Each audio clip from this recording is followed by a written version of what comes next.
नारी का अपमान करना और नारी का अपमान होते हुए देखना दोनों ही महान पाप है। भगवान श्री कृष्ण उन्हें स्वयं दंड देते हैं।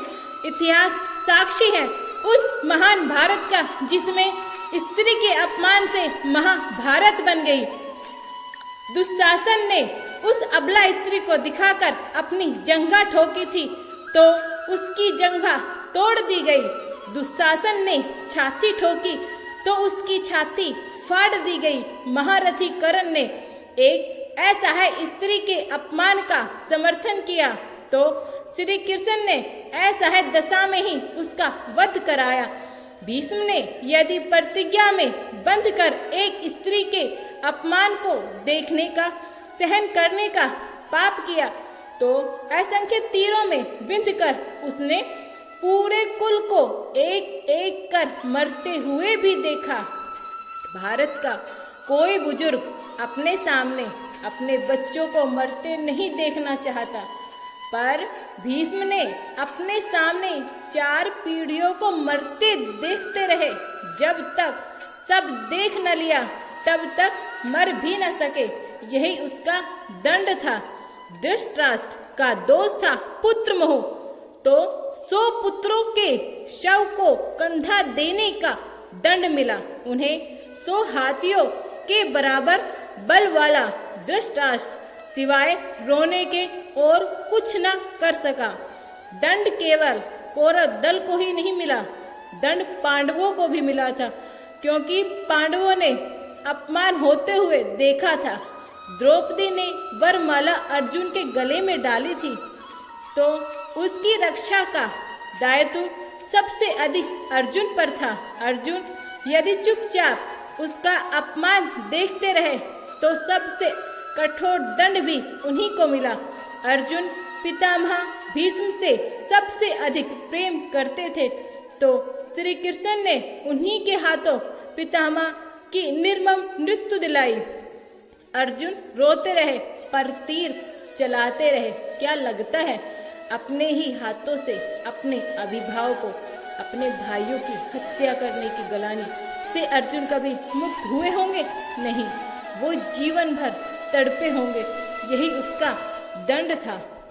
युधिष्ठिर ने स्त्री को दांव पर लगाया तो उन्हें भी दंड मिला। कठिन से कठिन परिस्थितियों में भी सत्य और धर्म का साथ दे नहीं छोड़ने वाले युधिष्ठिर ने युद्ध भूमि में झूठ बोला और उसी झूठ के कारण उसके गुरु की हत्या हुई। एक झूठ उसके सारे सत्यों पर भारी रहा। धर्मराज के लिए ये सबसे बड़ा दंड, इससे बड़ा और क्या होगा। दुर्योधन को गदा युद्ध सिखाया स्वयं बलराम ने। एक अधर्मी को गदा युद्ध की शिक्षा देने वाला बलराम, उसे भी दंड मिला। उसके सामने प्रिय दुर्योधन का वध हुआ और वह चाहकर भी कुछ नहीं कर सका।